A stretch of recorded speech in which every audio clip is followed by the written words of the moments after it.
January, which is actually coming up here, so I don't know how much of us want to use it, but we can do it, is essentially a month of January where women specifically are encouraged to just grow out their body hair for the entire month, see how they feel. I personally have never tried it. Maybe this January will be the month. I don't know. But that's what that's all about. It's just like a month of awareness, essentially, around the stigma of women's body hair. This is Megan Bang, beauty analyst at WGSN, and she's my guest on this episode of the Create Tomorrow podcast. Today, we're looking at the trends in personal care and what brands should consider in the coming years. We're going to talk about body hair, how to get rid of men's stigmas when it comes to erectile dysfunction and reduced libidos. And finally, we're also going to talk about glimmers, the small moments of joy we need when it comes to our personal care. I'm your host, Francesca Muston, VP of WGSN Fashion. Megan, welcome to Create Tomorrow. Hi, Francesca. Thanks for having me. So you are the author of the report, Future of Personal Care 2027, that we released earlier this summer. But before we dive into the topics, I want to ask you, what surprised you most in the writing of this report? So I would say that I've written this report a couple times previously, and every time I do, I always am surprised that the fact that we use personal care items every day. It's things like oral care, deodorant, shaving, things that you kind of blend into the background of your beauty routine, and yet they do tend to be forgotten about. They don't get exactly the gravitas they deserve, I would say, in our beauty routine. So that's always something that surprises me about how important they are and how little we actually seem to care about our personal care. Right. And it feels like it's gone under such a huge, I'd say resurgence, but I think that's the wrong word, right? Because there was never really that sort of intention of like all of this amazing innovation put on it before. But in the last few years, it just seems to have like completely skyrocketed. And we really noticed that, right, across all of these products. And I know a lot of the products in this report and past reports, I have definitely been targeted with on social media and fallen for hook, line and sinker. And they do, right? They elevate your everyday when you're like thinking about all of these products that are just what would have been, I guess, quite a basic product before. So one of the topics that you talk about in the report is body hair. And it's quite interesting how you talk about body hair in this report. So what is the trend of the moment? Is it hair or no hair? Well, both. I know that's not a fun answer to say, is it? But I would say it's all a very cultural and personal conversation around body hair. It always has been since like the dawn of man. And it's so fascinating to me consistently how something that grows out of our body just is so political and is a trend. So it always just has been that way though. So I would say at the moment, the big trend is the choice, is the ability to be like, hey, maybe I want this, maybe I don't want this, and that's absolutely fine. And I think we're all just kind of coming to grips with the fact that it is something that is just a big choice for us all. Right, exactly. And it's really interesting to see that, but also it feels like quite liberating when you read the report and you're sort of seeing all those examples of how brands are offering that choice. So when you look at men and women here particularly, do you see any differences in the gender when it comes to body hair? I mean, don't get me started, Francesca. Yes. Naturally. But I would say the big thing with women always has been is they want us to have less. Yes. So I would say now there's a lot more empowerment around that choice, as I mentioned before. But then even with men who actually statistically do tend to keep up like some sort of body hair regime, whether it be trimming or shaving in different regions, depending on where they're from. That still is quite important. And they still do need like special products for that. So it really depends on the regionality here. That's fascinating, isn't it? To think about how you need to think about not only gender, but also gender by region in order to really think about what consumers want. So in your report, we see that you're covering trends like Januhairy and a very popular TikTok post, which is body hair positivity. Do you want to tell us a little bit about those trends and what they are? Okay, sure. So January, which is actually coming up here. So I don't know how much of us want to use it, but we can do it, is essentially a month of January where women specifically are encouraged to just grow out their body hair for the entire month, see how they feel, see what like they can garner from that emotionally, physically. I personally have never tried it. Maybe this January will be the month. I don't know. But so that's what that one's all about. I guess if there's going to be a month to do that, right? January's the one when it's in the Northern Hemisphere freezing cold. Absolutely. I mean, I probably do it anyway and don't even realize it, to be honest with you. So that's what that's all about. It's just like a month of awareness, essentially, around the stigma of women's body hair. And how about the TikTok one on body hair positivity? Is that something that we see growing? No pun intended, or maybe it was? Yeah. Absolutely. No, I swear the amount of puns that are in personal care are insane. I can only imagine. Which is fantastic. Yeah, it's fantastic. So yeah, body hair positivity is a wonderful tool, especially because the body hair positivity movement is the biggest amongst Gen Z and millennials. So it's a really nice tool on TikTok to see that people are saying like, hey, here's my armpit hair. Look I put glitter on it. How fun. And that's just getting like tens of millions of views, these videos. So it's a really wonderful space to kind of start changing the conversation for younger people.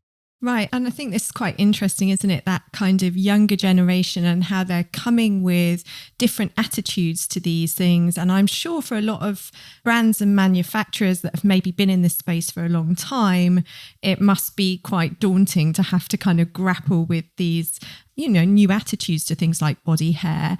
And particularly if they've then got to navigate some of their consumers wanting to keep it and some wanting it to go away and some wanting to only keep it during the month of January. So how do brands and retailers start to navigate that? Yeah, I think a really wonderful example that we're all pretty obsessed with on the beauty team is the brand Billy. It's a US brand. And so their tagline is, I think it's no pressure, just options. So they have all the products for if you shave, they have the products for if you don't. So things like products that help for eliminating ingrown hairs or irritation post-shave, or even if you have ingrown hair problems when you're just growing your hair out. So they have products like that, but then they also have razors and things that are really wonderful and nourishing for when you actually do want to shave. And the most interesting thing that they do have is a children's picture book that they have released, and it is all about teaching young children how to respect other people's body hair choices from a really young age. So they're really tackling it from all angles here. Yeah, that's really interesting, isn't it? Because it really shows how they're really sort of thinking about those values and attitudes and not just the product. So amazing. Okay, let's shift now into men's care. So you talk in this report about how removing stigmas is important when it comes to topics like erectile dysfunction, reduced libidos, and premature ejaculation. So how is it that you see brands helping to remove the stigma around these topics? I think that brands in the past have really over-medicalized men's sexual health, and that makes it feel like, oh, this is a medical thing. This is an issue that I need to deal with. So it kind of makes men feel, I think, a little bit more stigmatized if they have this medical problem. But what a lot more brands are doing now is making these products feel a little bit more comfortable, feel a little bit more accessible visually. Brand like Hims does a fantastic job at this. They have these erectile dysfunction mints. They look like mints. They're not mints. Don't pop them like mints, but they are essentially just they're the pill that they can take for it. But then it just feels a little bit more casual, less of, oh, I went to the doctor, got this prescription. They still are a telehealth company, but it just feels a lot more accessible. Right. Yeah, I can sort of see how it's like making it feel a bit more into that kind of everyday and not so intimidating, I guess, right? And do you see when you're looking at men's consumers that they're growing more aware that they can get help with some of these problems and it becomes more accessible to them? So yes and no. I had a search. I was curious about what the landscape of TikTok was right now around these types of issues. And after reading a few articles in some medical journals around TikTok videos on erectile dysfunction, I can only imagine what this has done to your TikTok algorithm, Megan. My algorithm is amazing. Yeah, thank you so much for asking. No, but it turns out that around 75% of the content for men's sexual health, particularly erectile dysfunction, is incorrect on TikTok, which can be a surprise or not a surprise depending on who you ask around the misinformation on TikTok in general. But it really shows that it is up to brands now to be that guide, because I think what is out there right now are all these hacks, things that can actually be potentially really damaging for men. So it's really up to brands to facilitate those conversations and to be that educator and that welcoming, holding hand without an intimidating presence for men. You are listening to Create Tomorrow. I'm your host, Francesca Muston, VP of WGSN Fashion, and my guest today is Megan Bang, beauty analyst at WGSN and the author of our report, The Future of Personal Care 2027, that we're talking about today. So, Megan, in your report, you write that brands should adopt an inside-out approach to personal care and youth-led messaging to tackle common unsexy issues. So, what kind of issues are there that need to be addressed in this way? Yes, there are so many unsexy issues that we as human beings have to face on the daily, and we don't get support for it. So brands are really trying to navigate that, especially for, like you said, the younger consumer. So a huge thing right now is the gut-brain connection, which shows how what you eat, how your emotions are, all really affects your general well-being and your gut health. The hot girl with IBS trend is massive amongst young people today. It has a huge narrative on TikTok at the moment. So we've talked a lot on the beauty team about ick beauty. So being able to tackle these stigmas around common things like digestion issues. A brand that does this really well is Wild Dose. So they have a millennial inspired packaging. They have one that's like a dose for bloating, a dose for blocked belly. So these are products that they're medicine, a supplement essentially, but they can be taken long-term or for immediate and long-term relief of these types of issues. They have really fun packaging that's kind of rave inspired, I would say. So it makes it feel a little bit less aggressive for young people to use. Another huge one that I'm very interested in talking about is incontinence, because it apparently affects over 300 million people globally, but I have rarely seen it be discussed, even though it's a super huge topic for adults everywhere. So a brand that does this really well is Jude. It's a UK-based brand, and they have a pumpkin seed and soy germ supplement that can be taken to help users regain bladder control over long term. And their tagline is fantastic. It is stuff no one talks about is all we talk about. You get it? Like we, like oh pee. My God, it's like cute. You said, it's fun. The amount of puns that are just there for the taking in this category is next level. It's interesting you say that actually, because over on WGSN Fashion, of course, we've done a huge amount on leak-proof underwear, and that category sort of slightly came out of nowhere with the first couple of sort of forerunners of the brands who were doing that, and it's been really, really huge, and it's also been really beneficial for all sorts of people at all sorts of stages of their life.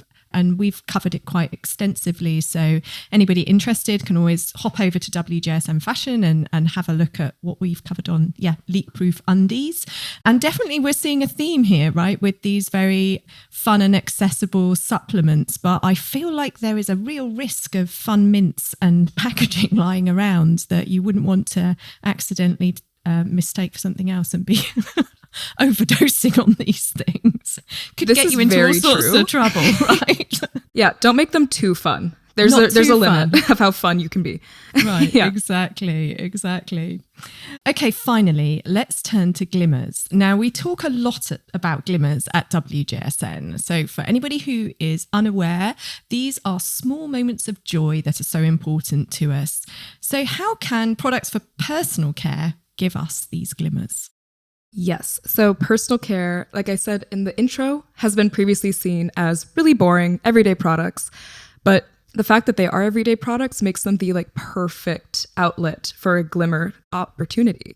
So I think of brands like the toothpaste brand Marvis, for example. They have pretty much fine fragrance toothpastes that apparently in Asia are a pretty standard gift to give to each other because they're just so fun. They come out with limited edition colors and flavors consistently. They're very chic. They're not too expensive. That's a really fun example. But otherwise, things like really playful textures Athena Club's whipped shaving cream is a really wonderful example of that. It's just a shaving cream, but it's positioned like whipped cream. Perfect opportunity there for some play and for some fun. And then another thing that we talk about a lot on beauty is the idea of utility tools. So these are tools that we incorporate into our beauty routines that we use every day. They have super long standing value. They're going to be with us forever, hopefully. So products that have a lot of investment into the materials they have and the design. So a really nice example of that is Tatara's razors. So these are smelt from steel that is the same steel that samurai swords are made out of, and it's a really beautiful razor that can be used every day. Little things like that really make people feel elevated in their daily lives, which, like I said, personal care is absolutely like the perfect opportunity to do.